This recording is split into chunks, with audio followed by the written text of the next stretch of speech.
Here is part one of our interview with Alan Watt. Alan is an author, radio host, and deep researcher into the New World Order's long-term strategy of eugenics and more. I'm Alan Watt, and I've been following politics and geopolitics for a good part of my life. I didn't start off deliberately going out to find out everything that was possibly going on. In fact, I had no idea, to be honest with you, how vast the scale of an agenda, a political agenda, is when you're bringing in a global society. Wars have many different purposes. Economics is only simply one big part of it, but cultural change and the building of empire through the defeated nations joining in leagues. Every country was basically citing the same laws, and had been my whole life, at the same time, that affected their societies. Laws were introduced and bills were introduced unbeknownst to the people in those countries that it was being introduced in their neighboring countries or even across the water somewhere at the same time. I realized there was already a governmental control, obviously, that coordinated all of this, and it led me into the United Nations. For every single department of government you have on a federal, local, county, state, provincial level, the United Nations had an equivalent department to deal with everything. It was already set up, in fact, to be global government. H.G. Wells said at the League of Nations, which was the embryo for the United Nations, he said, this is the nucleus of the world governments, when eventually all laws will come from there, be passed and signed into law by treaty of all the member countries. Eventually, we won't even have to go through the farce, and that's what it is, of voting in parties or candidates, because in the latter part of the 20th century and now into the 21st century, we're being trained, rather obviously, to simply accept rule by experts, rule by scientists, rule by professionals, and that's what they mean when they call governance. That's the term used. How do you get a domesticated herd to move from a field, a system in which it's been grazing for 20, 50 years, this kind of system, to this field over here, this new field? Because we have reluctance to change. We like familiarity, we like routine, you see. You do it by various techniques, one of which is revolution. Most revolutions are bloodless. You have cultural revolutions, sexual revolutions. Along with that comes the music revolutions, etc. These literally are designed to alter and direct culture, knowing what kind of culture they'll have at the very end of it too. They know exactly what kind of culture they want to come out of it. You also can do it through crisis creation. Crisis after crisis has been hit on the people of the world since 9/11 happened. And we must understand that the techniques that are used abroad are also used at home in warfare. And we heard the term shock and awe. Shock and awe on the hard force level, as they call it, is bombs, all kinds of acoustic equipment to nullify enemies, scare the hell out of them through voice to skull and so on, which was used in Gulf War I, and it's all over the British media. But you can also use shock and awe on your domestic people again. You do it by crisis after crisis until the public are so terrified. See, the average person has a sort of confidence that they build up where they think, I can manage most things that come my way. Whatever little crisis in my life, what happens to other people, I can deal with.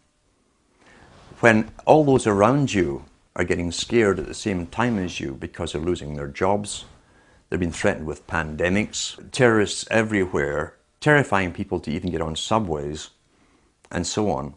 And all those around you, as I say, are also in the same boats.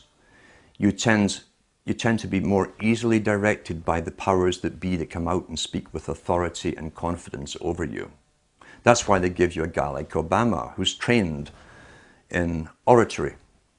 He was trained in oratory, not in truth, but in oratory, the technique of persuasion. Shock and awe, as I say, is a technique of making a person and a whole population punch drunk And each one of those fears, you see, you understand, the average person can handle one major crisis in their personal life, maybe two at the same time.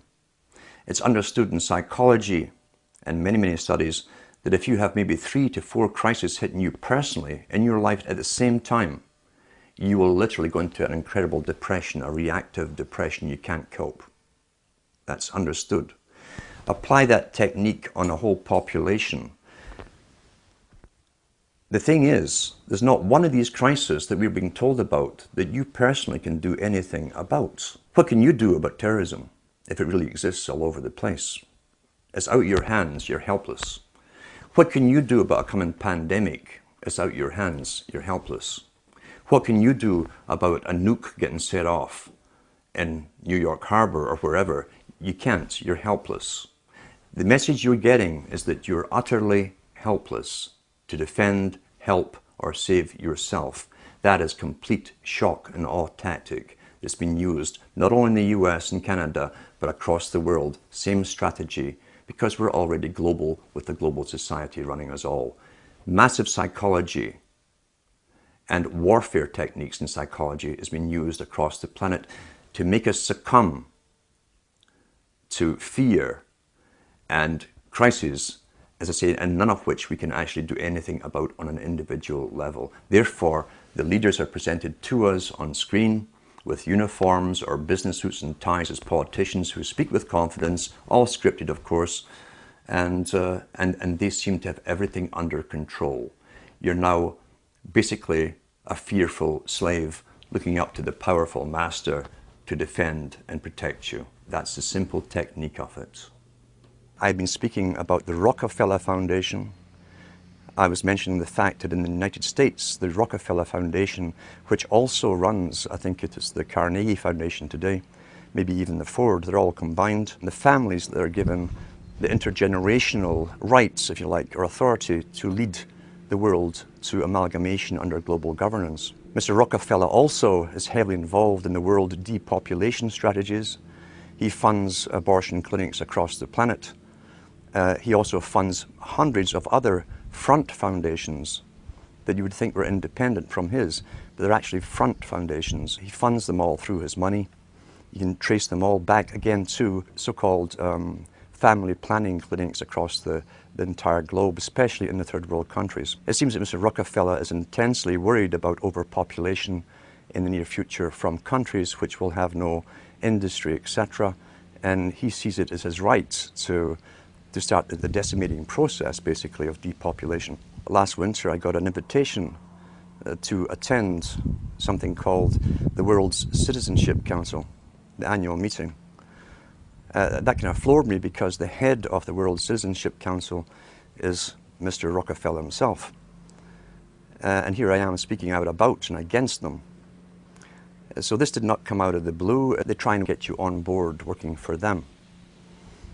What was also more startling was they always give members maybe 15 minutes or 20 minutes to speak, and I was offered that to speak on stage to this world meeting. The world's citizenship idea is part of the old idea of Cecil Rhodes up into Lord Milner to the Royal Institute for International Affairs and the Council on Foreign Relations. Mr. Rockefeller is up on Google in some of his conferences giving out World Citizenship Awards to very famous people.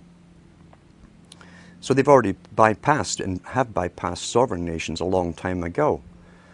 What other benefits you get from being a world citizen, I'm not certain at all.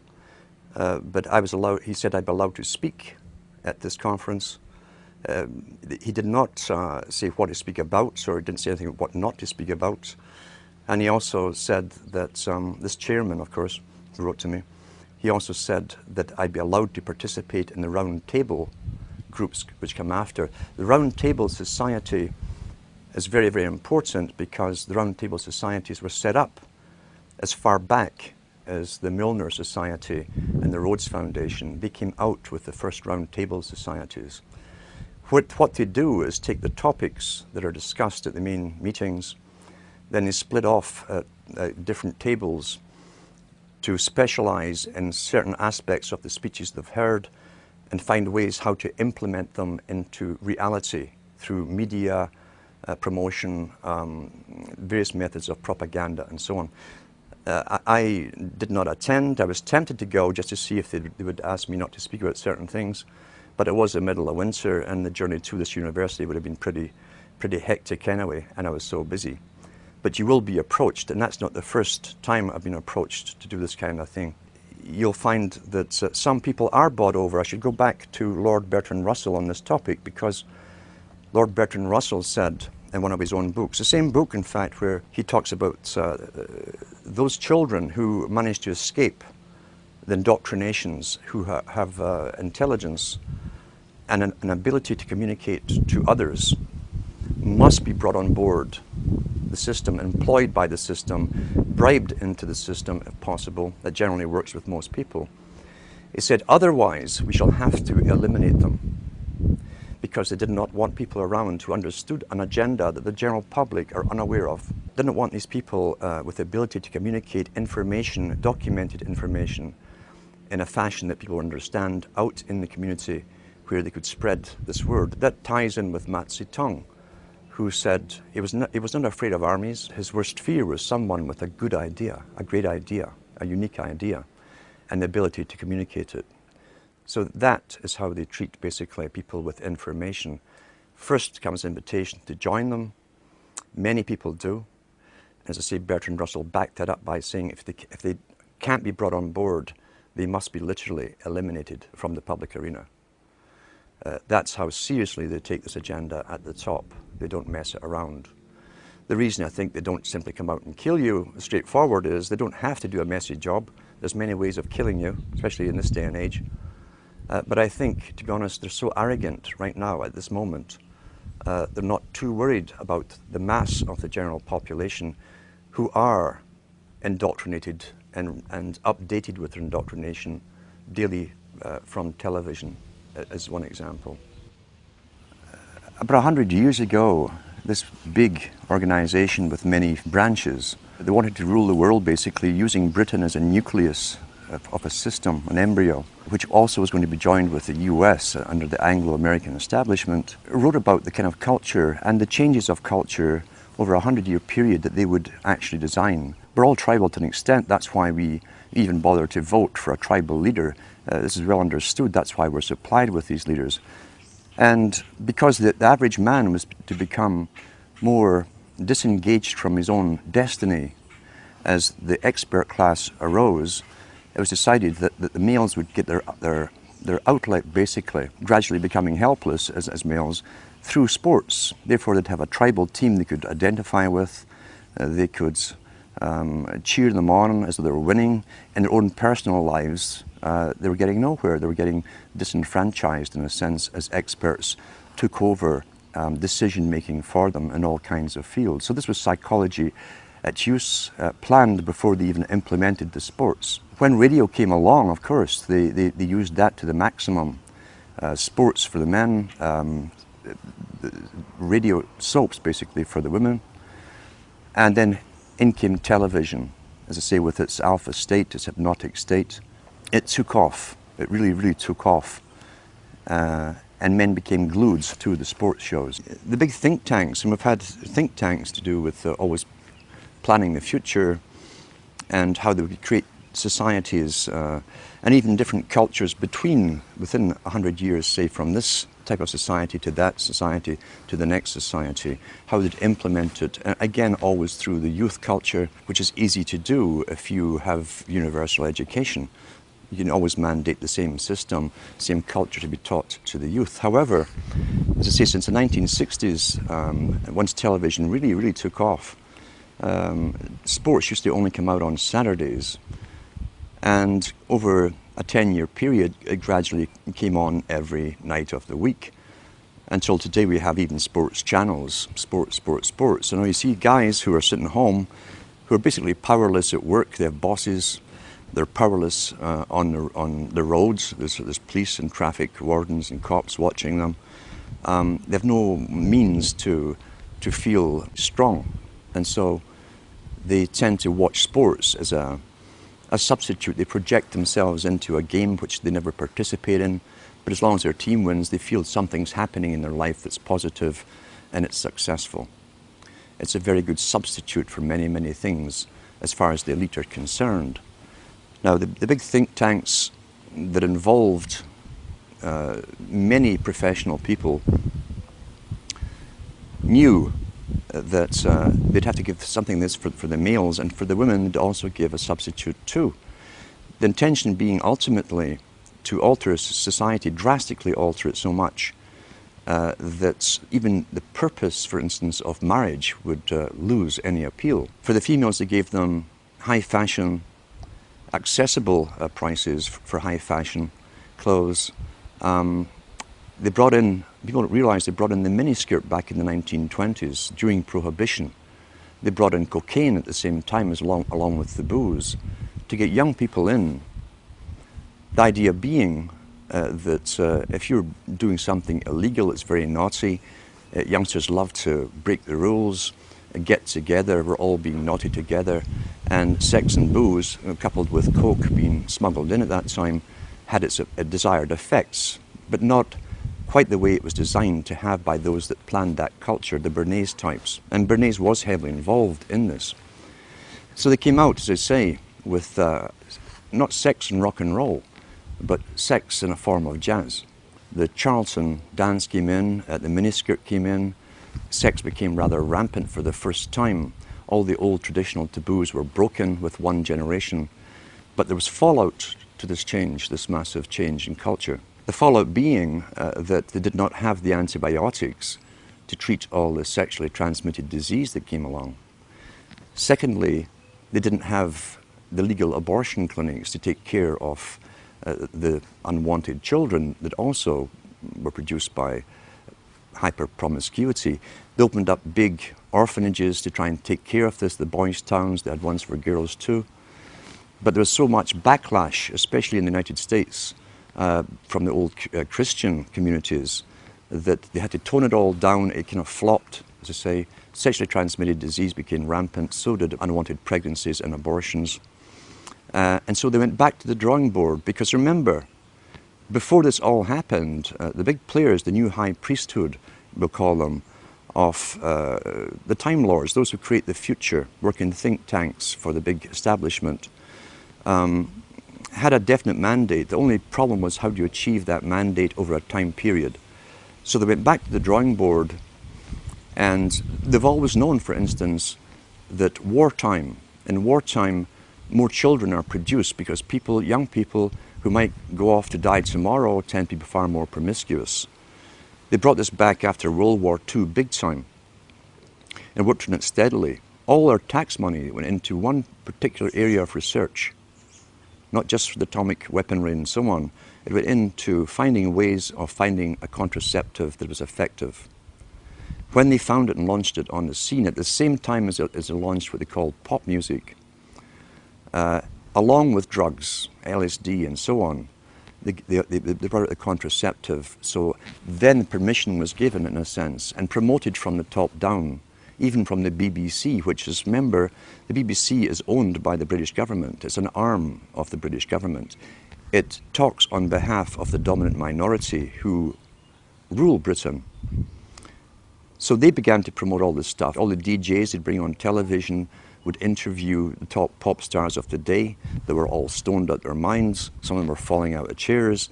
And the interviewers would say, "Tee-hee, aren't we naughty children?" All aimed at a young generation to emulate. This is what we do. Monkey see, monkey do. Once again, remember, the prime intent was to break the old culture of boy meets girl, going together for a while, getting engaged, getting married, having children. The family unit, they'd said, when they had the League of Nations, which was the precursor of the United Nations, said they'd have to destroy the family unit. Pretty well all of H.G. Wells's non-fiction books promotes all of this agenda. And in fact, he coined the term in the late 1800s. This is how far back this agenda of promiscuity had to go. He coined the term free love. And in one of his books written before 1890, he says, we must promote free love in order to destroy and end the obsolete family unit. Once that's done, he said, the family is no longer in the way when government comes for an individual. Each individual will be solely responsible to the government itself, and no family will stand up around them like a primitive tribe and defend them. At the same time, the foundations within the United States and Britain and elsewhere were funding what appeared to be far left groups, communist groups. So much so, as I say, the Rees Commission went in to look into this from the 50s to find out why top capitalists who owned international corporations and banks, international banks, were putting up foundations to fund far left groups. Well, we know now it was to literally destroy the old culture in order to bring in the new culture, the new society. So therefore you have the proliferation of sexual activity.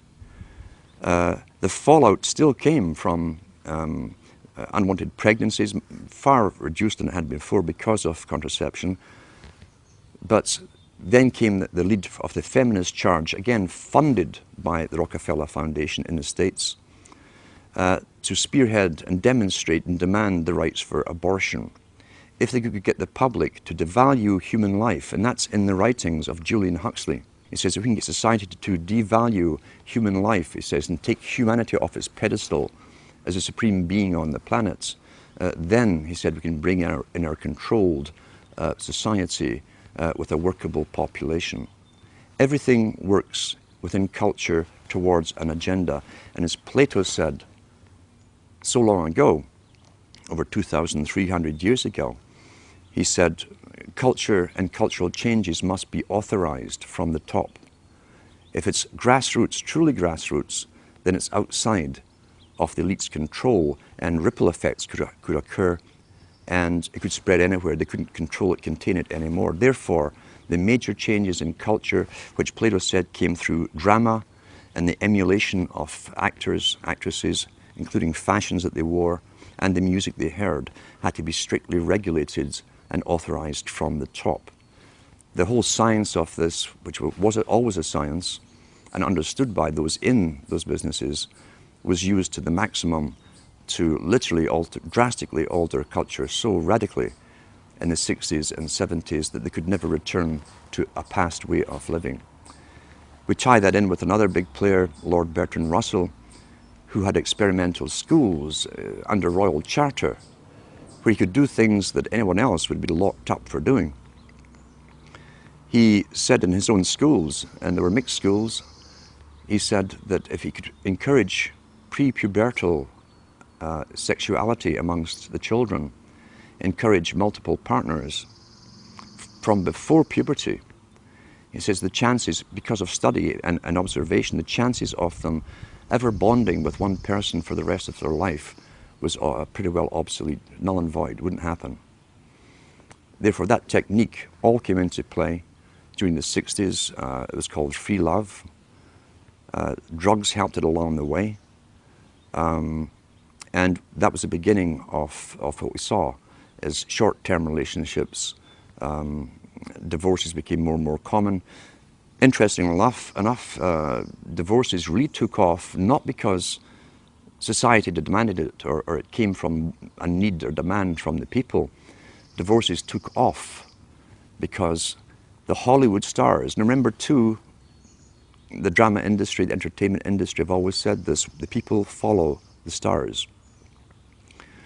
And they're the guiding stars in the so-called occult, you see. We tend to worship wealth and people and famous people. We want to be like them. We want to identify with them. The whole idea of divorces came out from Hollywood, the top stars leading the charge for this. Women started to talk about it, who was getting divorced, what actress from what guy, and so on. And gradually it put the idea across to them that, well, if they're getting divorced, then maybe so should I. At the same time, the Bourdaise techniques were used through all kinds of magazines. At that time, 97% of all magazine publications were aimed at women. Because advertisers have said, and it's still taught in marketing schools today, women are far more easy to get to go along with something new than males are. So within all these magazines and write-ups about their famous actresses, their heroines and so on, the rich ones, the average women were reading these stories and identifying with them. They were being told that you can do anything, you can have it all, You could have a career, you can have a family, you had a home. They gave them utter lies, and they coined the term superwoman. So across the whole of Europe and the States and Canada, at the same time, always coordinated at the same time, the media entertainment industry were promoting stories of superwomen. And they'd find someone, real or imaginary, we'll never know, who supposedly was a CEO of a company, who had all these children at home, had a great husband, could manage everything and could cook great cuisine, blah, blah. And that, of course, is a fantasy. This put pressure again on most women to try and live up to the fantasy, as all advertising does. And most of the stuff we're getting is advertising, or at the very least is basic psychological manipulation. Vernet's techniques again. Remembering too that he called it the creation of a consumerist society. Well-behaved people, as long as there's money going around, they would go into the material world and they would forgo having children. That's the same thing as Charles Galton Darwin talks about. If we can encourage the woman and the male to go after the material benefits of the world, there's a slimmer chance they'll actually have children who tend to be economically burdensome. People were addicted to television in a very short space of time. Most people still today think that all entertainment to do with movies, drama, is therefore nothing more than their entertainment. It never ever was that case. The greatest social messages are promoted through movies and drama, high drama, through the fixation of emotive sequences, emotional sequences, not logical, factual sequences, but pushing points across in an emotional way which register and fix in the mind. So emotional content is very, very important, rather than going through an actual discussion or an argument using logic and facts. There's no debate. And when you're being downloaded through fiction, your guard is down, the censor part of your brain is not in action as you would in a debate or a lecture. You're actually in an alpha state being completely downloaded with new ideas. Very similar to a computer. And so therefore a culture industry, which is called by its own the culture industry. The Soviet Union had a department called the culture industry. Their actors and directors were called the cultural leaders. All you have to do is keep giving them new updates every so often, and you can change an entire country or a nation or a block of nations who are all getting the same upgrades at the same time along certain paths. Today we call it political correctness. Most people want to belong to their peer group. They want to be the same as everyone else when it comes to opinions. In fact, they judge their own personal sanity by bouncing ideas off their neighbors and friends who will answer back and agree on these same topics in kind. It doesn't matter if the topics or what you're given are facts or utter nonsense, as long as everyone agrees at the same time. You'll say, well, I'm sane, and your friends will all agree because they've had the same information given to them. We don't only get the same information given to us, we're led through sequences, even documentaries, to leave you with a predetermined fixed conclusion on any given topic. Most folk are once again unaware of this. They think, I've just been given all the facts on this topic and this is the obvious conclusion, which is always given to you by the final experts on the particular program. There's no thinking involved. We tie this in with the Brzezinski. Brzezinski said in 2 Ages, now this guy was way up with the NSA. He's a master geopolitician. He admits he works in 20, 50-year periods to do with geopolitics in other countries. But he said himself, the public will shortly be unable to think or reason for themselves. He says he was meaning by the form of information that was given to them, the type, the formulas that were in use then in the 1970s. And eventually, he said, they will expect the media to do all their thinking and reasoning for them. Well, that's happened today.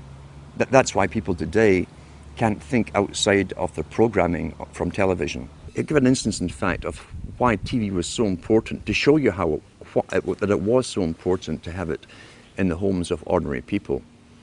Now, most countries in Europe, for instance, up into the 1950s and 60s, and I'll give an example, is Britain. The working class people did not have credit cards. You could not get a credit card. You couldn't get a bank loan without collateral to put something up against it. So therefore you were at pretty well a fixed income. There was no extra cash outside of rent, food and so on, clothes for the children, essentials. There was no extras for luxuries. There was no credit given to them. Yet the British government, just like the Chinese government did 2 years ago, made it a mandate that every household in Britain must get a television set. And what they did, they made one exception out of all the things that the people could need, really needed. They made one exception. They allowed credit companies to come into being. They could go round the houses every week and collect half a crown or 5 shillings or whatever it was and pay off a used television set. The British government made a deal with the United States of America to buy in used televisions which were then reconditioned to be sold to the working class all across Britain. As I say, they wanted a TV in every home. Now, since when is government interested in how happy you are at home? You know, there's another reason for this. And sure enough, the working classes all got these DER. DER was the company that brought them all into Britain. And the guys came around every weekend collecting their half crown, 5 shillings. And suddenly and I can remember where I was, it was one of the last areas really to get television, a real working class area. I can remember this high being taken by my parents to the local park on a weekend and passing dozens and dozens and dozens of other couples on the way with their toddlers as well. When he got to the park, which was a valley, there were over maybe 1,000, 1,500 couples along the grass in the valley. And that's where everything was discussed. Local politics, national politics, labor unions to do with their mining and so on. And everyone mingled with everyone else, old school friends and so on. That system had been going on for hundreds of years, where people communicated thoughts, real feelings, real things that really mattered to them and their communities, to each other, conversation. When the TV came in, and I was still about this high, within about a month, I could go down that park every weekend and no one was there. It literally overnight killed off the socialization and the interaction between people and tradition, again, where they exchanged viewpoints, gave each other news, helped each other out, who was sick, who was this, who was that. Everyone helped each other out. And from then on, you could pass rows and rows and rows of these, and they were called row houses, all joined together. And all you saw at night was the flickering of that bluish light in the windows. And that was the end. That was the end of real communities. It happened within a matter of about a month. The flicker rate on the television is very, very important. It was timed to be so many cycles per second, and it actually just meets with the brain patterns for an alpha state. When our brain sees it through our eyes, we start to adopt that flicker rate in our mind, and we go into a deep alpha state. Watch children and watch their mouths. They drop open. They won't hear their parents talking.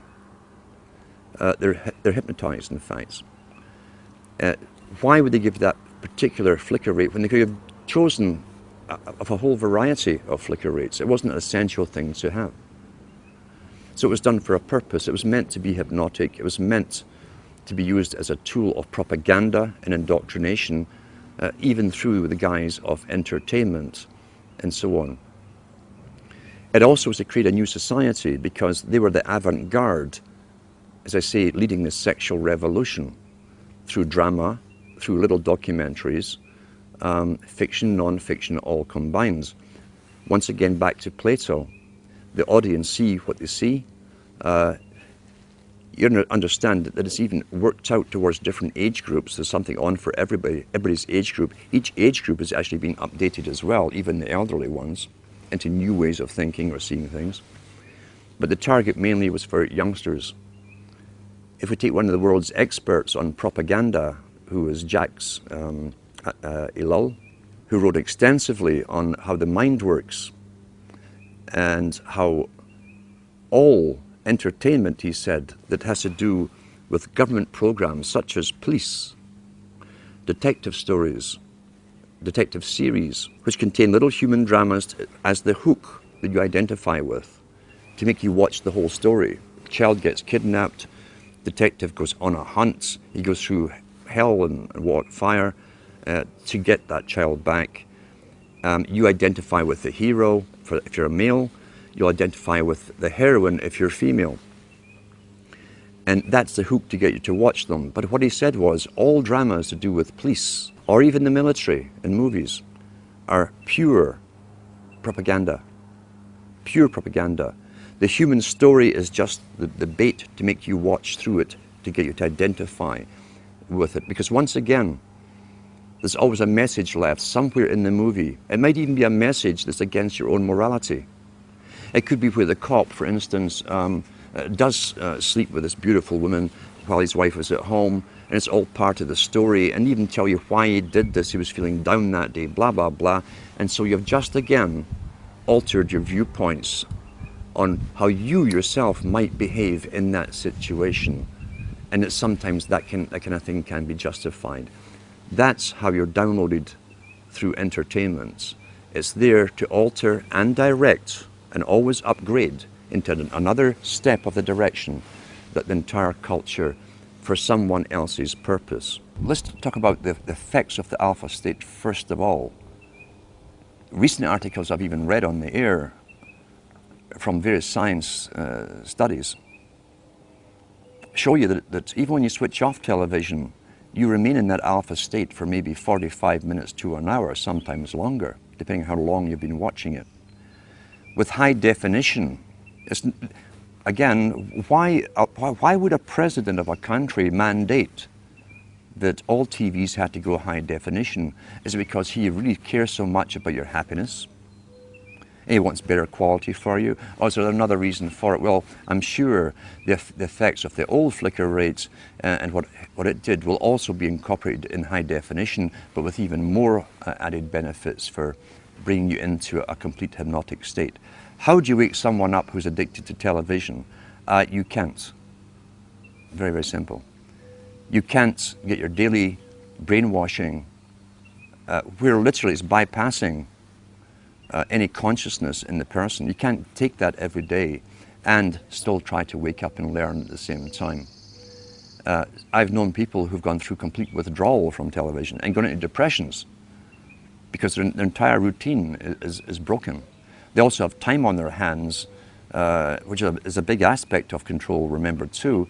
If you can take time away from a person who can think for themselves, who might say, oh, I'll go and read a book, I'll go and study something, or if you can take that time away from them and have them mesmerized in front of a television set, then you'll keep them dumb, stupid, compliant, and going along with the system. I always advise to people, if you know someone who's watching TV, it's quite simple to find out where they are mentally, psychologically, in the understanding of things. You can ask them a few simple questions. If they give you standard television answers, forget it. Simple as that, forget it. If you see some spark of their own opinion coming in, there's maybe a chance you can do something with them. But you cannot get out. You see, television it can be classified as a drug. Any addiction is still an addiction. Television is an addiction. People watch 4 or 5 hours per day. Top psychologists and even the United Nations have talked about the use of television for creating the new culture for children. How many people know that all government agencies or departments, all governments in the world, basically, have departments of culture which hire cartoonists and pay their expenses to do cartoons, always incorporating the latest political correct story to do with environment, waste, bad adults and how they've destroyed the planet through their consuming, etc. How many people realize as you plonk your children down in front of it to babysit them that they're actually being brainwashed scientifically. And these cartoons were designed by experts to get their message across to those children, implanted in their young minds, fixed in their young minds forever for the rest of their lives, ongoing daily, and even right down to the novels that you read to children that are designed for children too, which will incorporate all of this, all paid by government grants to authors and writers. You literally have to take it into your own hands. It's one of the most dangerous tools that can be used. It's also dangerous in this extent that why do you think government licenses TV stations? If you were an independent producer, TV station who came out with this kind of information, you would not get a license. You'd have to be authorized and politically correct with a whole bunch of things to do and not to do written out before you'd be given a license. And you'd be checked on every so often to make sure you were following those topics that you're allowed to. If you want to advise people on television, and you can do this with yourself, how to train yourself, how to watch television. If you never get involved, you understand a storyline, you watch a movie, but don't get involved in, as I say, there's always a thread or a hook for you to follow, a plot, whatever, the chase. The guy always ends up with the beautiful woman at the end after going through hell to rescue a child or whatever it happens to be or save the world. If you can stop yourself from getting lost in the emotional part of it and study the movie as you're watching it, you'll learn the techniques that have been implanted in the movie itself. That's a great way to learn. If you can do it with yourself, you can also show other people how to do this, to actually study everything as it's been presented to you. And eventually what you'll find is that when you're watching even documentaries, you'll see how the documentaries themselves are shaped to give you the opinions, often very strong opinions, without giving you specific facts or giving you distorted facts, etc. Learn how to critically analyze and think as you're watching. And if you can show others this technique, a good example is sit down with someone who regularly watches a good movie, one that you've previously watched, and then point out all the politically correct little inserted words, slogans, phrases that have been put in there, and show them how it's been done. That way it can actually be fun to study television and write down all the different things that they've missed, but it's all implanted subconsciously in their mind, because those implants, those subconscious implants, will become their opinions, and they will never know how they arrived at them. They won't remember it's from this particular documentary, this particular movie, or whatever. So that can also be fun. That's a positive side of it. You can train anyone to do this. With the internet, the first person to mention it that I know of, at least to the public, was again this master, Brzezinski, in his book Between Two Ages. In the early 70s, he said, shortly a system will be given to the public of mass communication, which will cause a revolution, the revolutionary thing to change society. But he also mentioned and hinted at the fact that there would be regulation behind it. He mentioned too that those who brought it in would never lose control, the main control over the internet, because after all, knowledge is power. Knowledge has always been power. That's why, all down through the ages, the real machinations of government are never told to the public. Real power comes from understanding and having all the facts on any particular topic. So therefore, the internet was to be given to the general public with other intentions. Initially, it was to get them all into it. Now, what did the elite want to achieve? What was their point of view? They wanted people to become so used to the internet they couldn't do without it. Now we see businesses really can't do without it. They can't imagine going back to pencil and paper and taking inventory and all this kind of stuff. For the youngsters, who must be the generation they target, they made sure that that's the only thing I knew about the internet. from the media. I was completely ignorant about it, and computers. The only thing I knew was there was lots of pornography on it. Every paper kept telling you about it, which again is the same old technique they used in the 60s and 70s. Aren't we naughty? Wink, wink, for the rock stars on television. Knowing all the youngsters would get into it when their hormones are high. That's all they're thinking about. But once folk were addicted to it, they also planned to gradually alter it, keeping the people addicted to it as they changed it into another system where mainstream media, the authorized media, the culture creation industry media, would eventually have prime, or the main dibs, the first grabs at the main bandwidth that eventually they're claiming will have to be reduced. So in the meantime, there's never been a window of opportunity for the general public to use a medium to communicate to each other alternate news, verified facts to each other as we have at the moment. That eventually, supposedly, is going to be policed.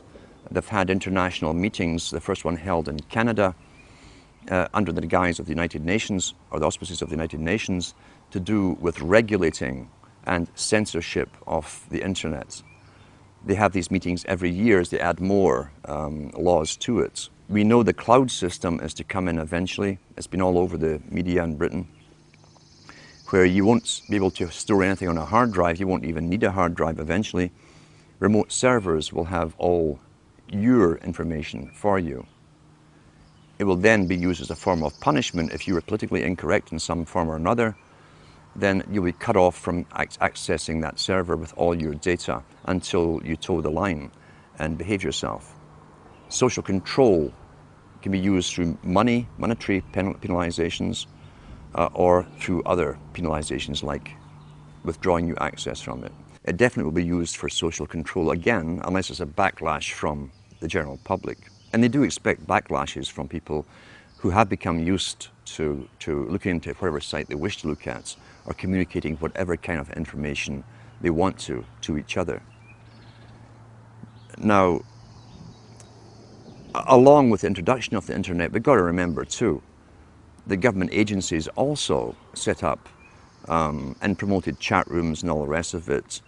And there are agents within this strange nether region called the internet whose job it is to infiltrate people who are coming together as groups, communicating on specific topics to do with political changes, and disrupting those groups.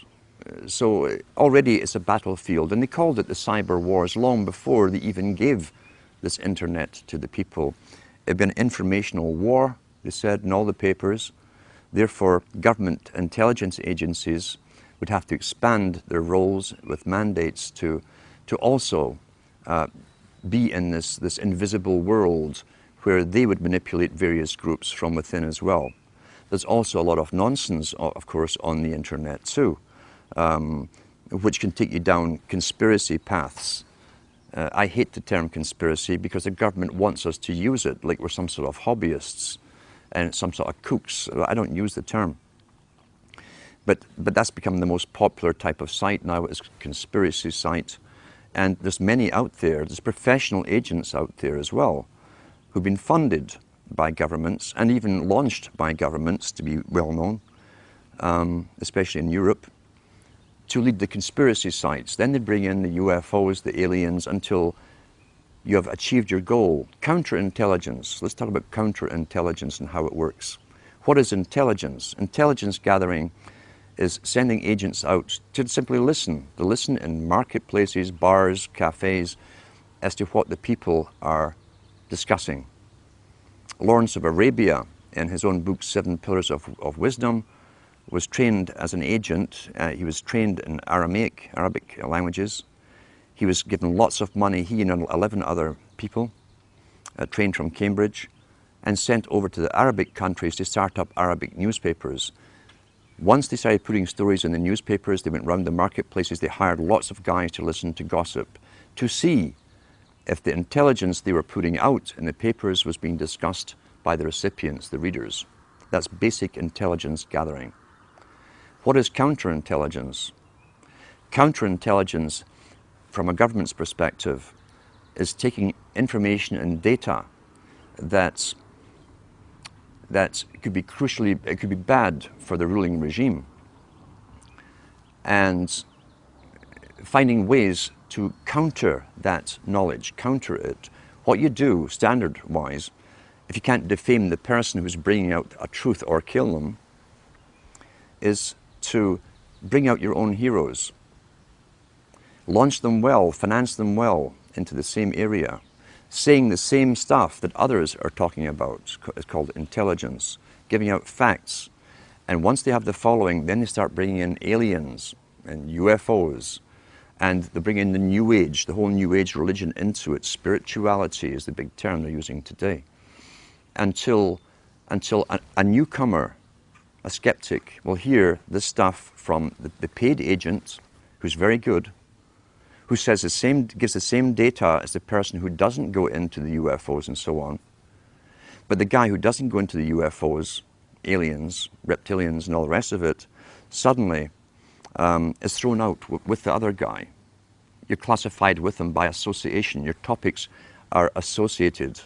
Even though you stay clear of the fantasy stuff, the disinformation, you'll be lumped along with them. And then you've countered the intelligence. When you mention the facts, people laugh at you, say, oh, you probably believe that the aliens are running the world now. And that's it. That's counterintelligence. And that is also all over the internet. And it's paid for by, again, government psyops operations. Some groups that I've found are doing really good work, where people decide to get together physically, and they will choose a book to read to do with the factual data that's available to the public that can be proven. Oh, Henry Kissinger. And they'll go through it. They'll analyze the book. They'll analyze the phrases. They'll analyze the contents. They start to participate in what they're reading, because others will remember this particular era, this time when this event happened, can add to the thing and so on. That's participation, that's communication, and other information, as I say, from those involved who live through things can be added to the whole thing, giving you a much more complete picture. So it's a good idea to start this kind of thing off in your local area, even if there's only two of you that started off. Don't sit and laugh. It's kind of comical at first when you say, oh, we're going to discuss this book. You've never done anything like this in your lifetime. Sit down and get yourself a coffee or a beer or whatever you need, and take turns at reading. And ask the other guy, do you have anything to add to what I've just read? Do you have any insights into it? What do you think of this? It gets you stimulated into participating and really thinking, because everybody who's alive today has been trained literally not to have to think. As Brzezinski said, shortly the public will be unable to reason or think for themselves. They'll expect the media to do the reasoning for them. So let's counter that. Let's get back to thinking for ourselves, using the data material, get involved, start using our minds again. And you'll be surprised, it's like a muscle you haven't used for a long time, how quickly you start to use it, how sharp you become so quickly.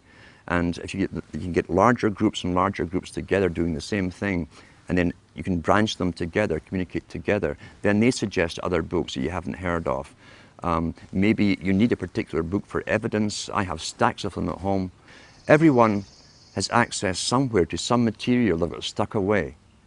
And when you can start putting all of this material together, mainly through, as I say, discussion and reading groups, you can add to the knowledge. The more knowledge and facts, actual factual data you can put together, the bigger your arsenal is. And the easier it becomes to show people and convince them, look, this is authenticated stuff. Here's the factual data, here's the physical book. Read from that book, and then have your discussions. What do you think about this? What do you think they meant by this? What do you think has happened? Have they fulfilled this part of an agenda? And most people will say, yeah, they have. Well, here's how they did it. The evidence is all there, but knowledge, remember, is scattered.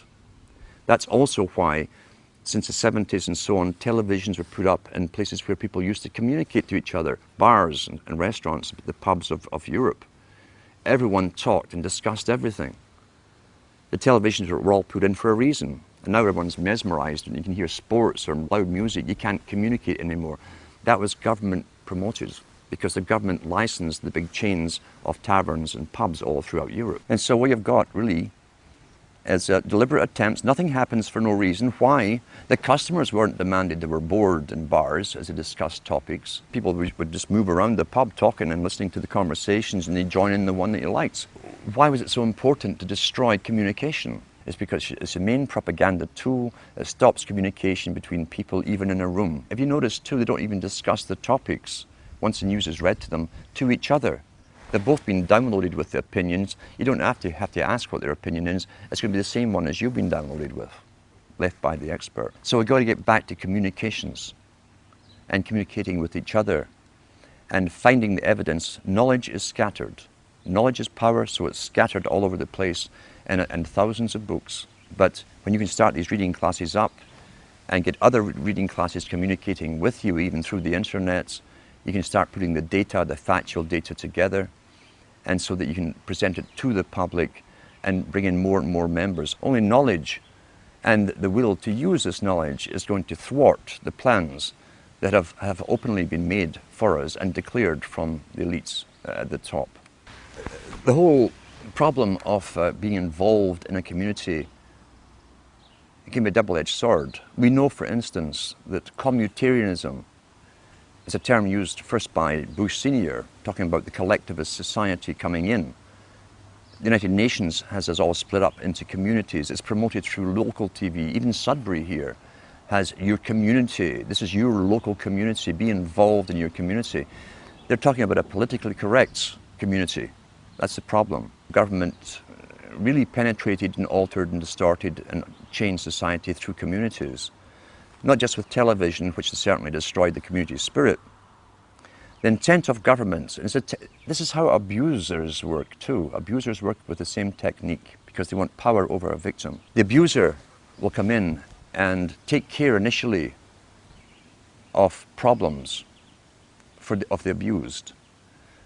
Often the problems are the very outcome of what the abusers have been doing to the victims in the first place. Governments came in with welfare, for instance, a long time ago, in all countries about the same time. At one time, families helped each other out. You didn't need welfare. If someone lost their job, everyone chipped in. You didn't condemn the family member for being unemployed or ill or whatever, or losing their job.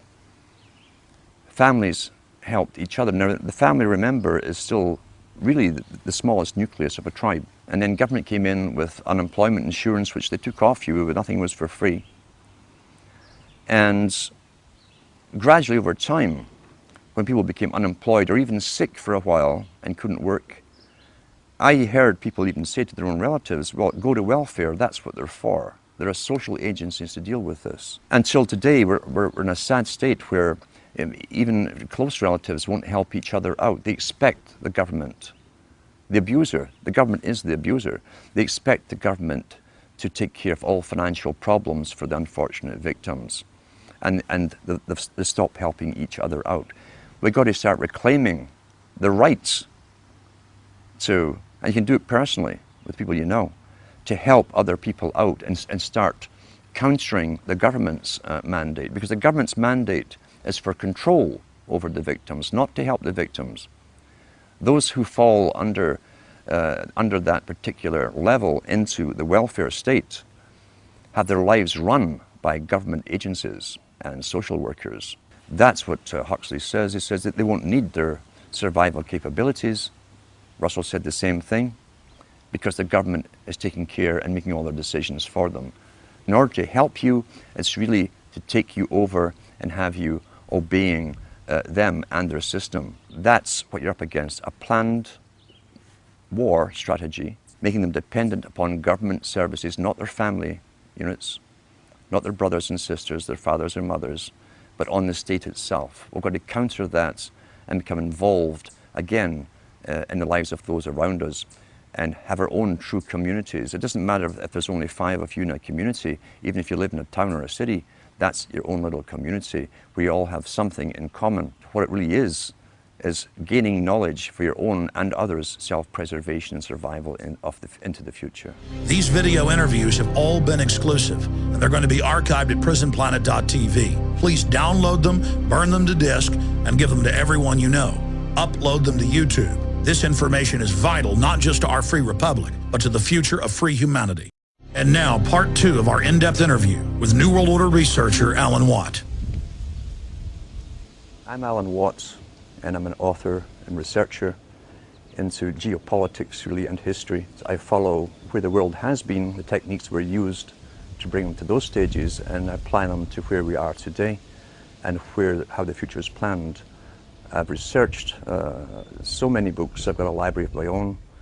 I like paperback books, or at least hardback books, because they're permanent records of the past. And if you can't understand the past, you won't understand the present or the future. I've also been in the music business, heavily involved for years. And I saw how culture creation worked from the top, and how generations were swayed into new fashions, new ideas. I've been following the histories of what's now called the New World Order for many, many years. And I try to go into the books written by the big players, the technocrats themselves, those famous people like the Kissingers, the Brzezinskis and so on, the Huxleys, the Lord Bertrand Russells, who all worked for the same organizations. And I came to the conclusion, really, there was only one big organization with many subcategories. These boys tended to publish the world that they saw coming into view, and they wrote it in their own hand, basically. They told us where they were taking the world. And when you start studying these things about the age of 14, 15, or even younger, and reading their books, and you live long enough, you will see that the world has turned out exactly as they planned. This can't be coincidence. And who can really write up a wish list and make it happen globally, unless there is an organization very, very powerful, probably the only organization really on the planet, an organization that can fund all sides, all oppositions, and using this synthesis of conflicting parties, they can literally make the world come into view as they planned. They plan in centuries, and the astonishing thing is when you go into the United Nations, which was loosely based on the Soviet system, they plan certain parts of their agenda in 50-year plans, some in 100-year plans, and some even in 150-year plans for different aspects of it. The Russells, the Huxleys and so on, Brzezinskis, also use the same terminology with their long-term plans. And you've got to understand too that nothing in culture comes out from the grassroots. Even Plato talked about that thousands of years ago. He said that if it was a grassroots movement really coming from the people, then those in charge, the dominant minority, would lose control. Therefore, every change in culture, right down to fashion and music, and this was written 2,300 years ago, had to be authorized from the top and promoted from the top if it fitted with the continuance of control over the public. And these are sciences which were taught down through the ages, are still taught today to the big players, and they've used it to the full in the 20th century, now into the 21st century with the use of television, mass communications, radio, etc. Everything has been given to us for the appropriate time and stage in the actual planning. And for those who are coming into this kind of study, it's best to go into the books, as I say, written by the big players themselves. They love to boast. Kissinger's got lots of books out there, so has Brzezinski. These are probably two of the master players in geopolitics. Try to stay away from all the conspiracy books.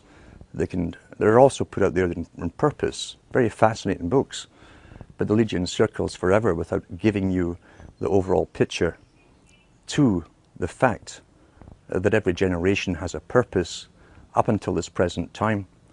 And in a post-industrial era, these big boys have decided, and their masters too, that we are simply superfluous and they no longer need us. Hence, we have big foundations coming forward and organizations like the Optimum Population Trust, who have decided to come out openly and demand that governments start radically reducing the populations. We are now the useless eaters, as Lord Bertrand Russell called us. Our ideas, our opinions on everything, our worldview, even to do with population and the fake view that we're overpopulated, is all projected to us by the mainstream media, working in concert for their masters. And we begin to parrot what we hear through repetition, and that's so important, as repetition with slogans and catchphrases. And once you hear it happening in your own local group, your milieu, then you know it's working. And the camera can make anything appear to be true. You'll see that in India, for instance, they always use the same streets of Bombay to make you think that you're massively overcrowded, and that's the impression people think of the entire Indian continent. The Indian continent is huge, with thousands and thousands of miles of forest where no one lives. It's the same in Africa too. China, being the model state for the world, for instance, put into effect the United Nations policy to the extreme with its population reduction and the movements of people off of the rural areas into cities. They started that years ago. Right now, they're in the process of moving 200 million more people off into the major cities, and that's the major newspapers. The cities appear to be crowded because everyone's being moved into them. In the Western world, since the 1950s, again under the term of urban sprawl and stopping urban sprawl, the Western countries also signed agreements to do no more building in the outskirts and of the major cities. All existing buildings have to be used or else knocked down, replaced with even higher ones.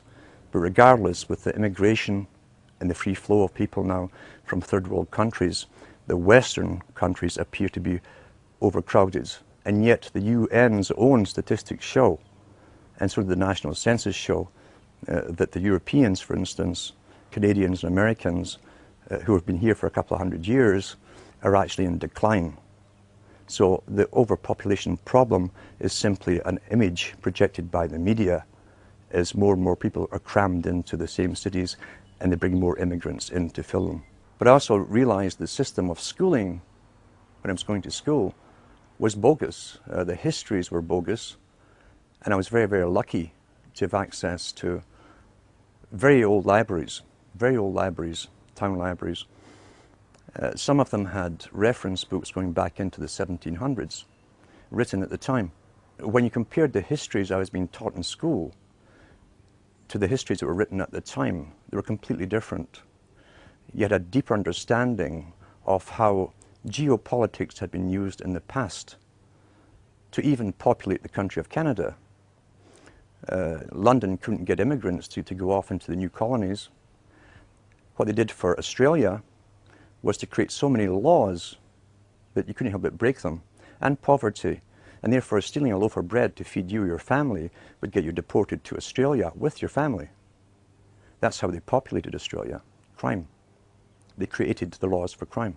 With Scotland, they had a rebellion, which could have been rigged, and I often think it was, and the whole of Scotland was punished, and they deported millions of the Scots off to the Americas to populate the Americas.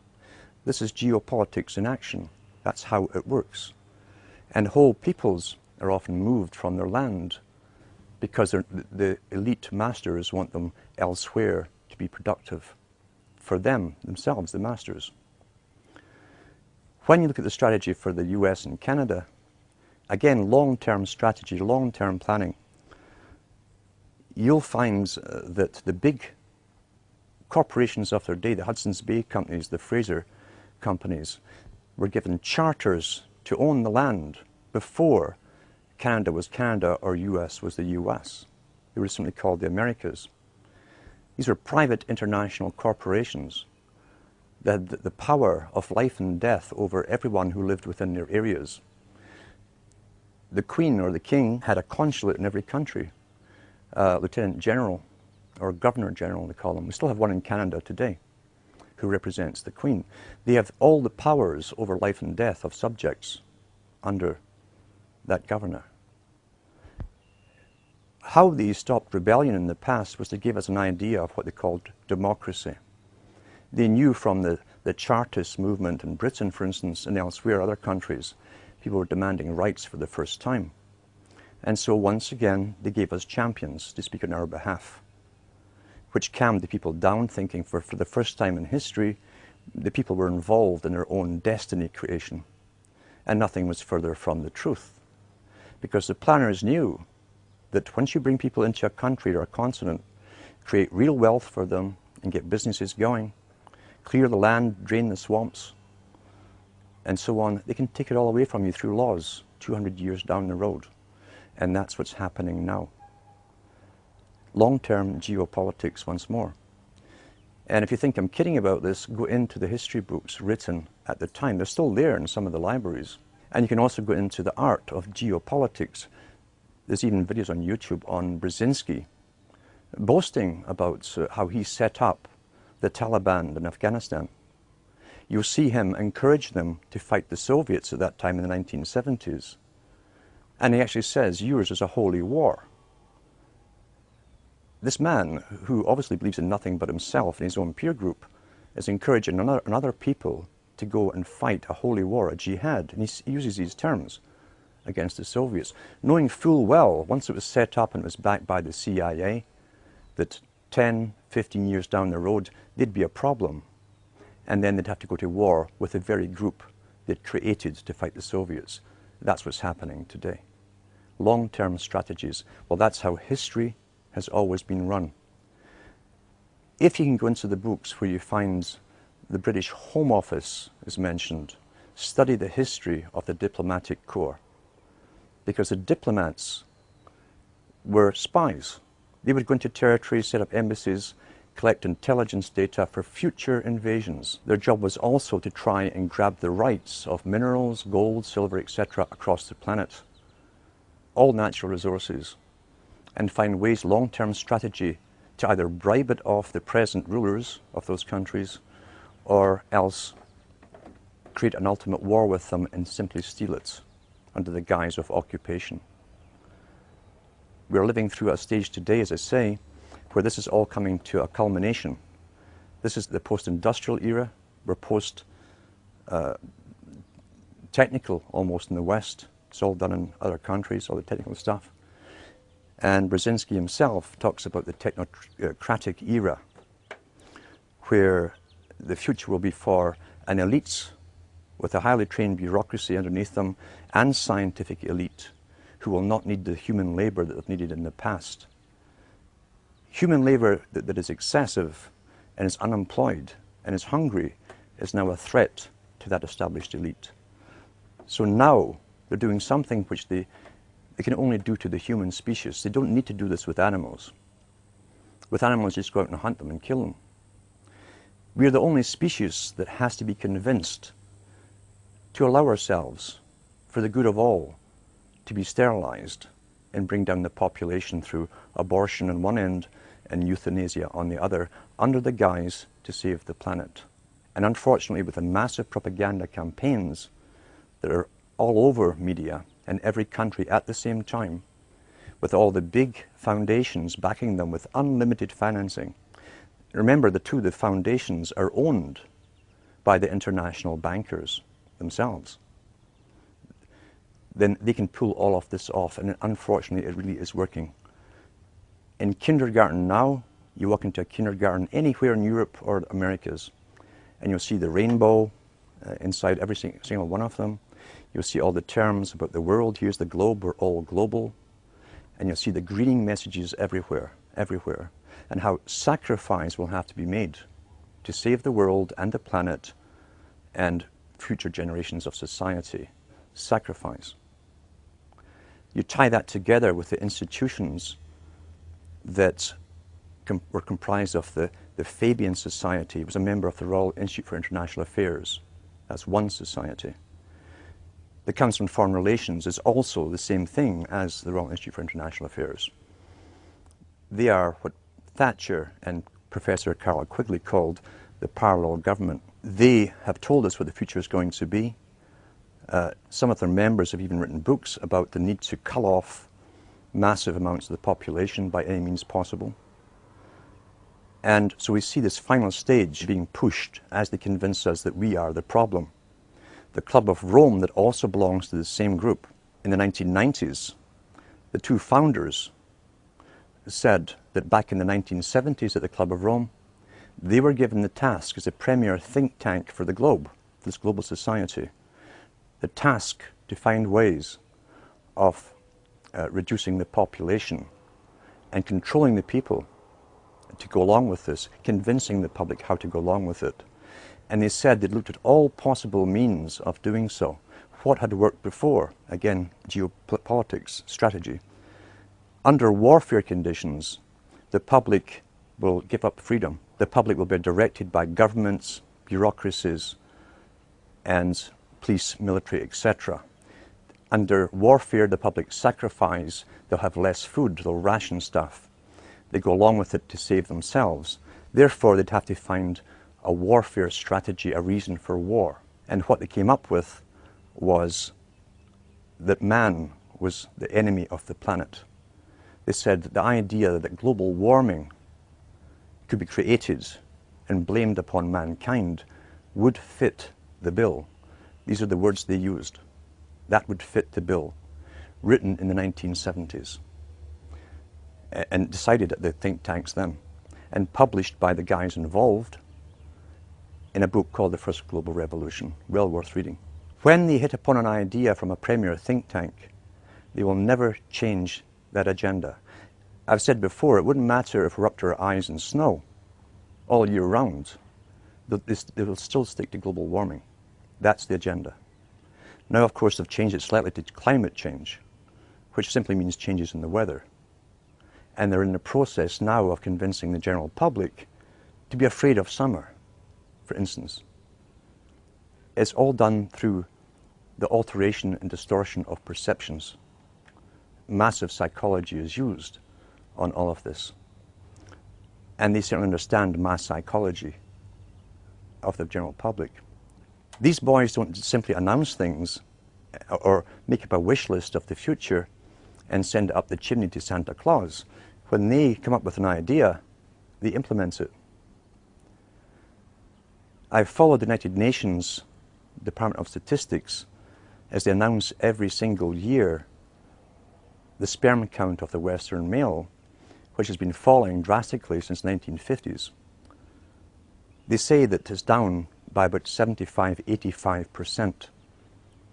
Now, when something like that's happened across the whole of Europe and the Americas in 50 years, and they suddenly started noticing it 50 years ago, sudden onset, and there's no crisis made about it. There's no comeback after announcing the statistics. They just tell you the cold, hard statistics and go off to the next statistic on some other topic.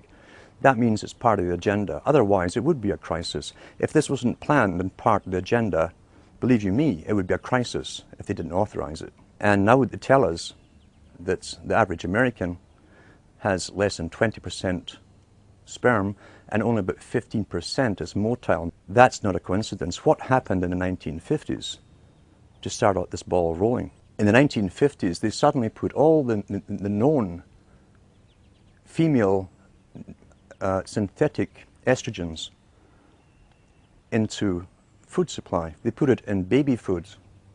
Procter & Gamble were the first one to admit, after investigation 40 years later, that they were using a rinse to supposedly sterilize the baby bottles, and it contained bisphenol A. An odd thing to rinse baby bottles with, when bisphenol A is the very thing that attacks young male children at that age and stops the testes from developing properly. You go back even further into more detail and you find out that the cosmetic industry were using insufflatants. Insufflation is a technique where certain carriers are put into the creams themselves, and these creams then absorb into the skin, carrying other chemicals with them. They're almost like they carry the payloads into the target in the bloodstream. We find that the women were highly toxic with the artificial bisphenol A and other ingredients. And therefore, within the first 8 to 12 weeks of pregnancy with a male child, there's a very good chance that male would grow up to be either almost completely sterile, or as I say, maybe have some motile sperm.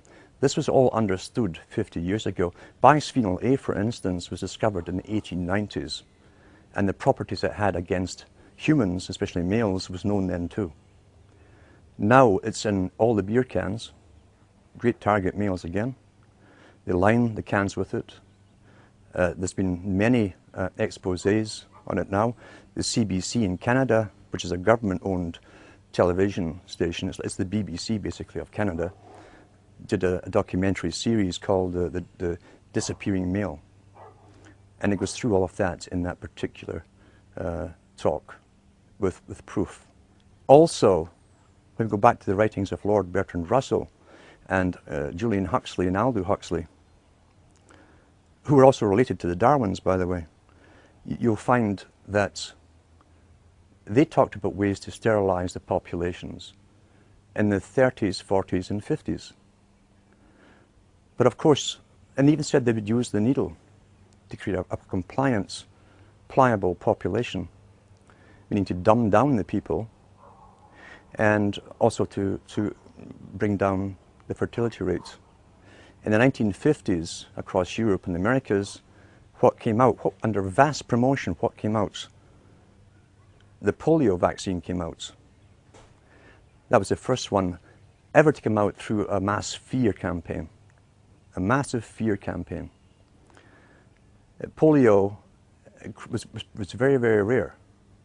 Yet if you go back to the old PATH, black and white newsreels that they showed all over the world at the time, they showed you the same one boy in the iron lung, and that terrified the whole world. How many polio cases was actually there? Was it really polio?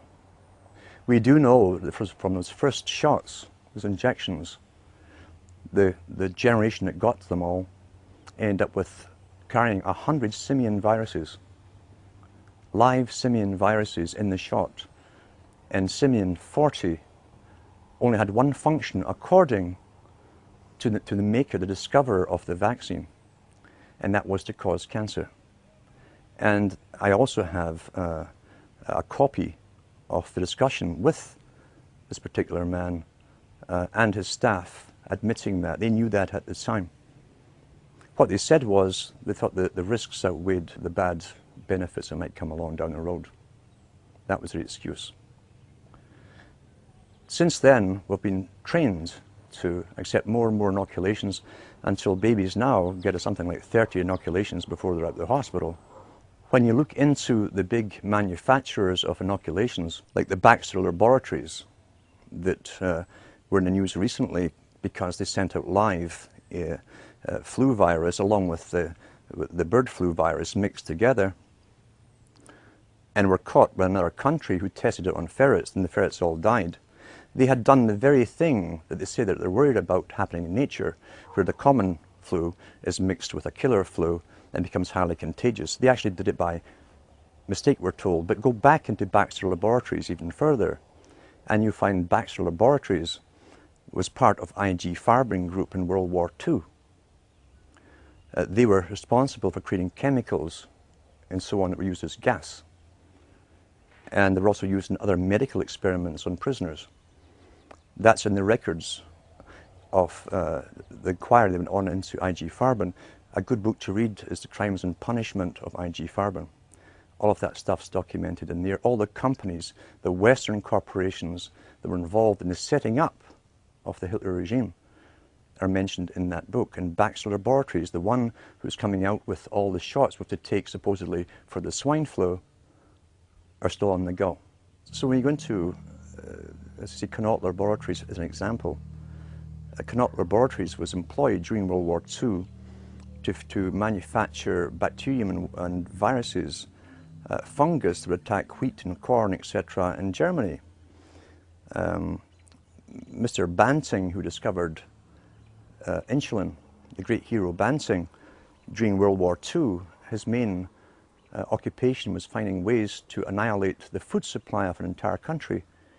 And he came up with ideas of creating a form of what we now call mad cow disease, something that rotted the brains of the cattle for herds, dairy herds and beef herds. And it was manufactured in World War II. And I often wonder if there really is such a thing as mad cow disease, is that where it came from? But to say these big laboratories and Connaught laboratories eventually became responsible, for instance, for the blood supply for hospitals and hemophiliacs and byproducts of blood supply for Canada. When Mr. Clinton was in power, he signed a deal with some prisons in the US where the prisoners would get $1 or $2 for a pint of blood. And this stuff was all to be sold to Canada. And almost every hemophiliac in Canada, everyone who got the blood supply came down with hepatitis and various other diseases. The government held about a 10-year inquiry, waiting until they were all pretty well dead, maybe one or two survived, before they paid out compensation. They knew at the very beginning that this blood was contaminated. And these Connaught laboratories, part of the military industrial complex used in World War II, buying the blood and selling it and distributing it across Canada.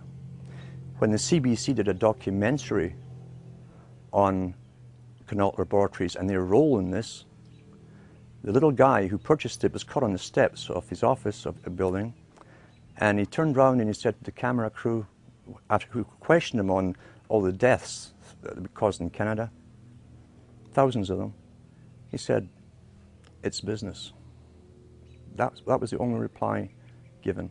I've said for many years that the biggest international corporations are real corporations, but they're also front groups for one system. During the Cold War, for instance, many books were published on the war, how it would be won, and so on. And what they all agreed upon was those with the highest technologies would win. Now, if you were in a free enterprise system, you could never allow inventions coming out of nowhere, unauthorized, especially in communications and different means, to be given to the general public. Therefore, the CIA, MI6, and other countries' agencies created front organizations to lead the charge and control technology. You could never allow free competition in technology and give it to the people without authorization. It has to be permitted by those who rule. That goes across the board with everything, as I say, from those who rule. You create culture, you manipulate culture, you give the public what you deign to give them, you suppress that which you don't want the public to have. It must be under a control. You cannot have that with a true free market enterprise and true entrepreneurism. You can't have it. Therefore, you put up the front companies. They're real companies. They will really manufacture stuff, but it's what's been authorized. And guys at the top, CIA, MI6, fund them and run them. We've seen this with different banks that were set up by CIA in the past, where they funnel money to all the major wars we're fighting. It was the BCCI, was one of the first ones that collapsed. Papa Bush was a director at one time, and then he was back to being director of the CIA. These are front massive banks, massive corporations. A difficult thing for some people to understand is what's happening today is not just an elite making a final move to take over anything. Every generation for hundreds of years has been brought up with the same elite's predecessors, designing and running the show for each generation. The elite, in fact, are simply moving their system into a new system, an updated system to suit themselves. That's a hard concept for people to grasp. They've been trained to believe things are happening at the moment by happenstance, by crisis coming out of nowhere. And here's what we must do. We must solve this problem at the time. Nothing is further from the truth. And when people wake up, they generally go through the same stages as someone who becomes bereaved when you find that democracy never existed in the first place. You go through an anger phase, a depression phase, You'll blame whoever is handy, and then hopefully you emerge from it and you become active and you want to learn what's really going on and what has been going on. But you'll also eventually come to the realization that you're up against something, a system that's very, very, very old. It's the only truly organized system on the whole planet.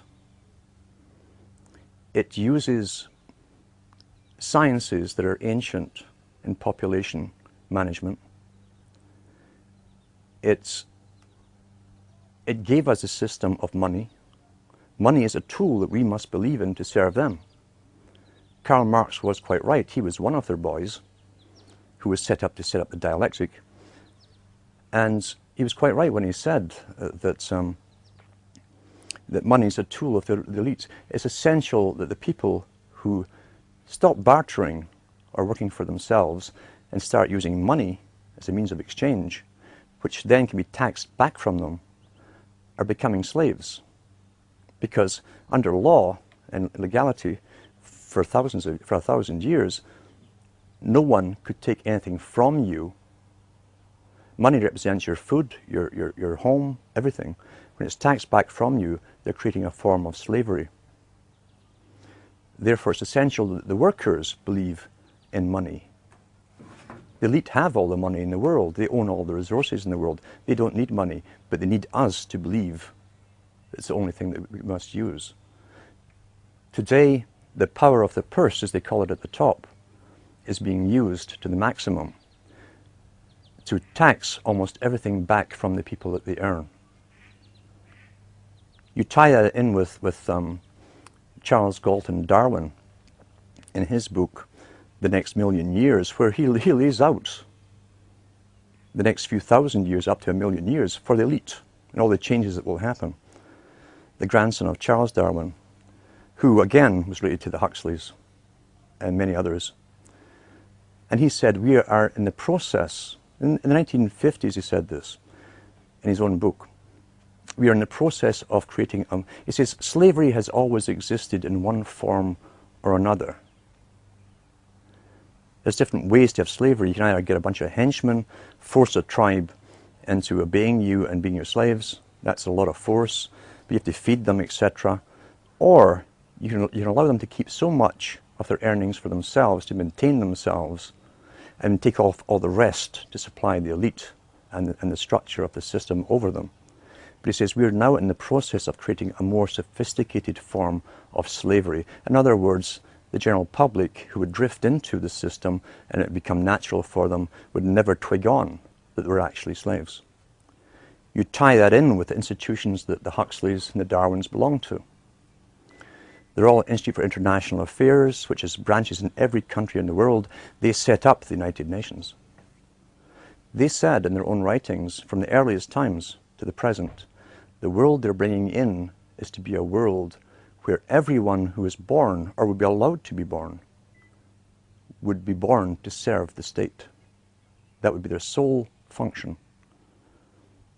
That's if they had a job for you to fulfill or a need for you. But it's a more sophisticated form of slavery. And we're going through it today. These families have been at this for at least centuries, and I think much, much longer. Why is it that the Rothschilds come onto the scene as a revolutionary family? Why is it they suddenly could take over 5 countries with 5 sons, create central banks, or take the central banks over that already existed? And why is it that right to the present time they're in the forefront of world politics? Why is that? Why doesn't a generation of the Rothschild go off in some other direction or lose interest? You're dealing here with a specific religion. A religion and a cause, a purpose. You will only find this kind of fanatical intergenerational devotion to an agenda when there's some kind of religion involved in it. When did all these families crop up? With the banks. We find that when the Rosicrucian court was created at Queen Elizabeth I's court, and that's open history today. John Dee, Francis Bacon, Francis Drake, all these boys were a member of the Rosicrucians. It also broke out in France and Germany at the same time, and they even announced their presence by billboards all across Paris. But the members now, as I said, in Britain, were open in the time of Queen Elizabeth I. Their idea was to gain gold and money through plunder, and they basically lived off of the Spanish galleons for an awful long time, as the Spanish were taking the gold out of South America.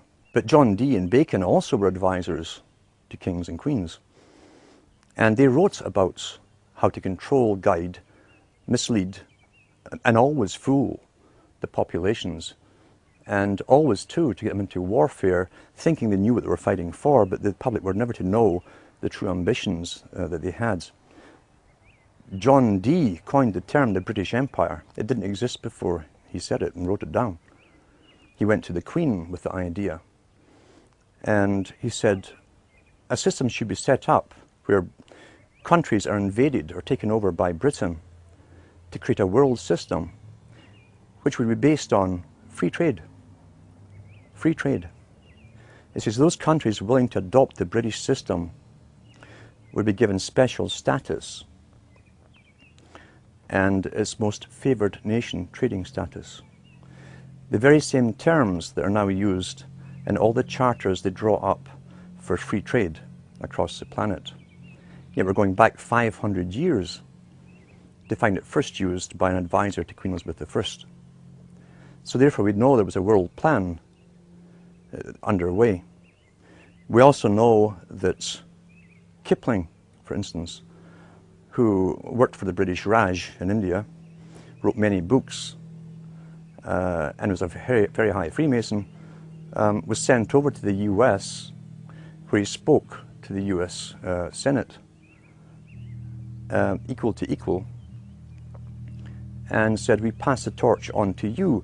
America was then to take over the financial cost of conducting this world war, basically, to take over a world into a global system. I'm Alan Watt, and I'm a long-term researcher into the geopolitics and the psychopolitics of a world society, basically. The society that's bringing in globalism in our lifetime. In the 1950s, a book came out called The Next Million Years, and that was done by Charles Galton Darwin. Now, the Galtons, again, were another special bunch that came out to do with eugenics. They started up the IQ tests that are now used across the world for school children to try and get the average intellect of children, classify them in grades, etc. And they then intermarried with the Darwins. So Charles Galton Darwin was the grandson of Charles Darwin. He was a physicist. Again, too, what we're talking about is what Huxley said. Huxley being the end product of selective breeding to get a scientist, then so was Charles Galton Darwin. They were bred along the Platonic lines. Plato talked about it too. And they became the scientific class.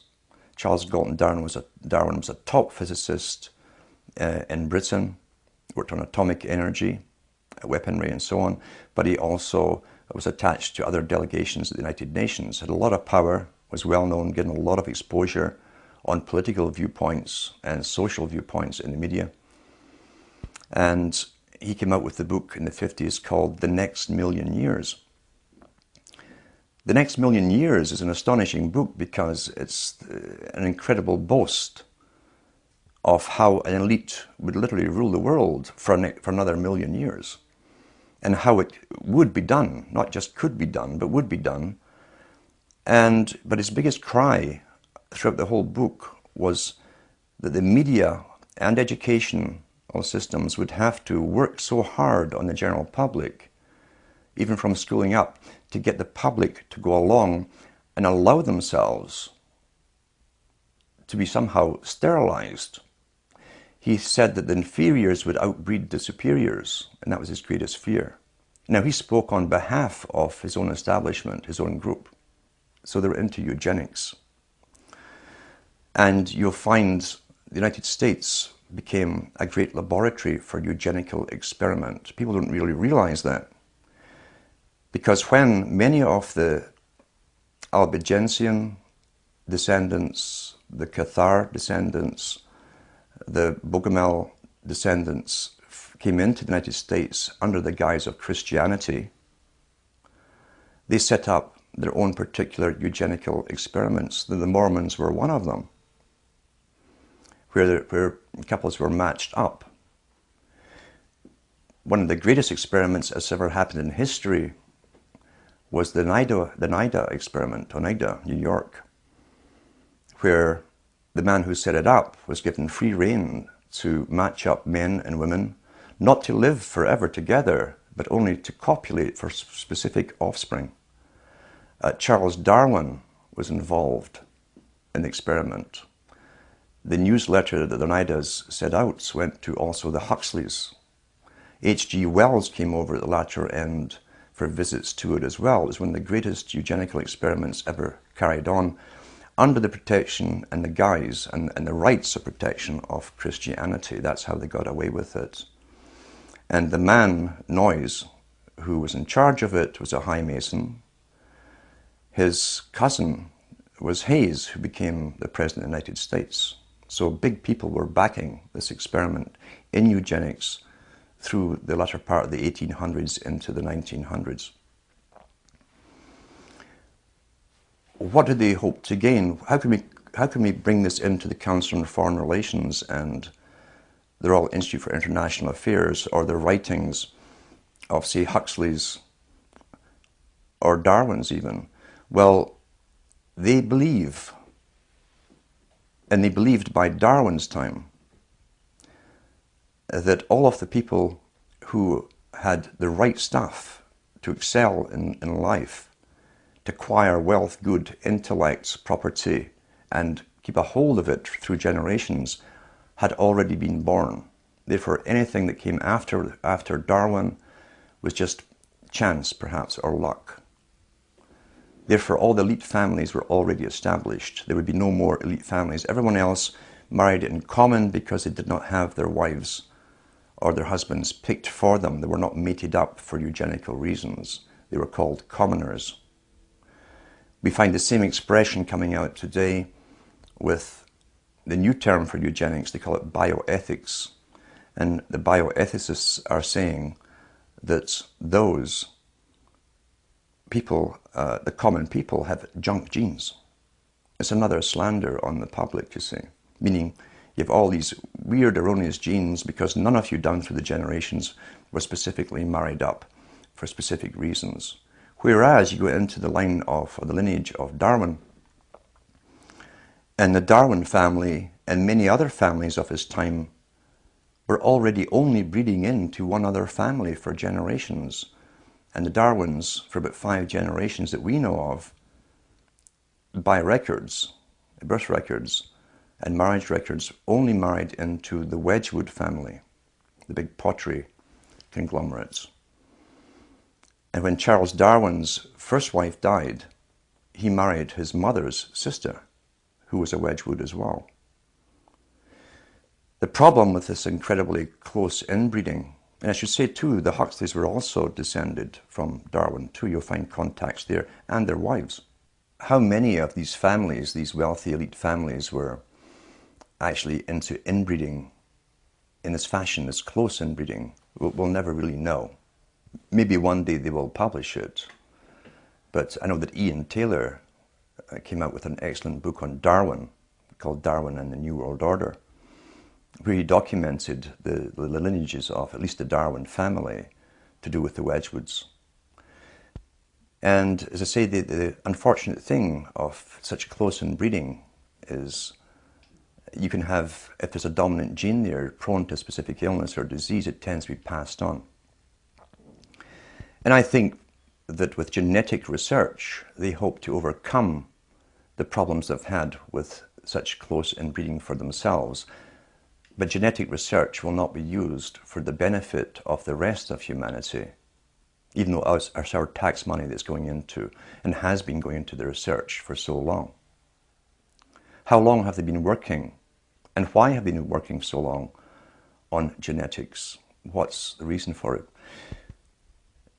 All geneticists are eugenicists because it starts off in your first course to do with eugenics, superior and inferior types. Therefore, at the start of their training at university, they become true believers in eugenics to begin with. We've been told that the double helix in the genes and so on wasn't discovered until Watson came along around the 70s or so. And that they'd always suspected that there were things called genes. This was standard in all medical training for many, many, many years, but they hadn't found them. They just suspected they were there, we're told. But yet, if you go into the writings of the greatest mathematician that the Royal Society could produce, called Rutherford, he's the guy they sent off abroad to do the equations for the pyramids and so on, for the Royal Society. In his own memoirs, he said that in the early 20s, he was employed on scientific research as a mathematician to work on genes. Why would you need a mathematician working on genes for something you haven't discovered yet? You can't see them unless they could see them. And I believe that's how far ahead they truly were back then. They did know the genes were there. They were working on them heavily. Because, as I say, the agenda since at least Darwin's time onwards was to create a superior type of human. They toyed with the idea of creating even a superior type of worker to serve the superior class. Someone who could be very, very healthy, bright enough to accomplish all the tasks, but not too bright to overthrow the dominant minority. That's what the utopia, or the utopic idea, is basically based upon. Some of them are so arrogant, like Julian Huxley, who was the first CEO of UNESCO, who said that UNESCO's function, by the way, the United Nations Organization for Education worldwide, was to create a standardized system of education across the world so that all children could be manipulated into the same thought patterns, belief patterns, and mentality, basically. A standardization process, a Plato's cave that would all grow up in, never knowing anything outside that cave. He was quite blatant about that. It was for social engineering purposes, not for educational purposes as such. Now, eugenics goes back, as I say, into the most ancient times. All kings and queens were mated up for their supposedly inherited traits as leaders and even as gods by the priesthoods, who kept records of the traits, the physical and mental personality traits of offspring of these unions. The one thing that was lacking was a moneyed class who also used the same techniques. We find this coming out with the Rothschilds family. So you had monarchies running the world, running an empire such as the British Empire. All you needed now was the moneyed system to go along with it. We find the Rothschilds worked on the same principles as monarchies. They intermarried each other to keep the same intellects, abilities, and so on going. With the Rothschilds, we find they only marry their nieces, their immediate nieces, down through the generations. We find Benjamin Franklin, very interesting man long before this, again, high Freemason. This is in his own records at the Franklin Institute. He joined the English Lodge. He joined other lodges. He became eventually the Grand Master of the Nine Sisters Lodge in France.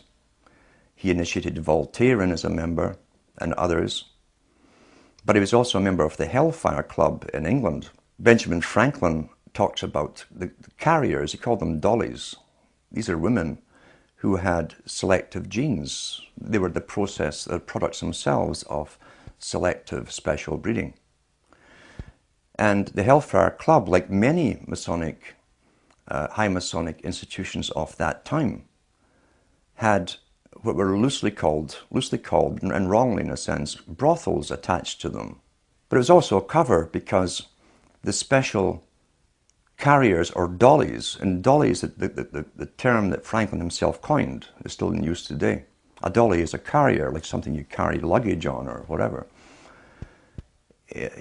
Basically, he said that those who were worthy to go on and breed with these particular women, who were of noble birth, most of them, would have the pleasure of having the offspring, knowing they had the offspring, and the offspring was guaranteed a life of high exposure in science and perhaps leadership in the world. Madame Bouvier was the one he was talking about initially at the Hellfire Club in High Wycombe, London. And Madame Bouvier's descendants still live. There's two of them in France today. And the other one was Jackie Kennedy. If you look at how politics is run, and you go into the writings of people like Lenin, for instance, Lenin said there are 1,000 directions and systems in which people could go and live under, but the public mustn't know that. He said it's important that the system that's created for them is accepted by the people, so that they think that it's the only system that could possibly work. And it's true. We're contained in a system of left and rights, supposedly the have-nots against the haves, or those who own the means of production against those who don't, the workers. And that's traditional Labour versus Tory, or Conservative versus Democrat. That's how the system is run. It keeps the public contained within a system of thinking that it must be one or the other, or a middle road in between, which they push. It never occurs to the general public that society has lived in the past under many different types of systems, and as Lenin said, it's important that the public don't know that the system they're born into was designed for them, and that it could be any different. They must think it's the only natural one that could have evolved in their lifetime. Therefore, you're contained within a restriction of parties. You vote in one party when you're sick of the last one, not because you want the new one in. It's because you're sick of the last one and what they've done to you. And once they've been corrupted and gone off in different tangents in ways where they never explained during the entire elections, had nothing to do with their election promises, you vote them out and get the next party in. And so we go on forever with this left-right paradigm. Always think it's like a tennis match, really, with the public in the middle. We're the ball, and we just simply go back and forth between left and right, left and right, left and right. Meanwhile, we're being shepherded all along in one direction, because politics is a tool of the elites to manage the public. That's all democracy, in fact, really is, a tool of the elite to contain the public, manage them, and guide them along a predetermined path that's outside of any kind of democracy. But if you take Bush, what he was sent in to do was to wait, and I believe this truly, he was to wait for 9/11 happening in 2001. 2001 happened, every country automatically went on board with the same agenda at the same time, which shows pre-planning. Bureaucracies in different governments do not work that fast. It takes years to get that kind of cooperation, that kind of synchronicity working together and synchronization. Bush's job was to bring in a totalitarian system under the guise of protecting the public, where you lose your rights, and set up the machinery, the agencies to do it, the military forces, the paramilitary forces now that the police have become, to set up the institutions for enforcement of laws. Obama comes in, takes over the institutions that are now set up, and his job is to guide you through the economic depression and use those forces against the public at the required time. That's how it works. There's a continuity as far as I'm concerned. It's not a separate regime whatsoever. The same boys who put Bush in, the bankers and all the rest of it, put Obama in, and Obama's proved his loyalty to them by literally allowing them to rape the public of all their funds, and then rewarding them by public funding and tax money to save the same bankers. He's one of their own boys, but he now has the machinery in place that Bush set up to quell the coming riots that they say are going to come, and to manage the public into a brand new system of what they call not government but governance, international governance. If you listen to Obama's speeches before he was elected and analyse what he actually said, he said very little. He was giving emotive speeches with no substance. He never said what he wanted to do or how he was going to do anything. It was almost like a lead up to a movie that hadn't been made yet. Emotional talk of hope, but not saying how the hope would be transformed into realities. He used the term that's been used in academia for the last few decades in the Ivy League schools and universities, of the century of change. So his slogan became, and they used slogans written for him, change is good. Any idiot should ask the simple question, wait a minute, what change are you talking about? How can you be for change if you don't know what the change is going to be? It could be for your detriment. But they got the people parroting, like George Orwell said with the sheep, you know, 4 legs good, 2 legs bad. Change is good, and the people, his followers, start to repeat it, change is good.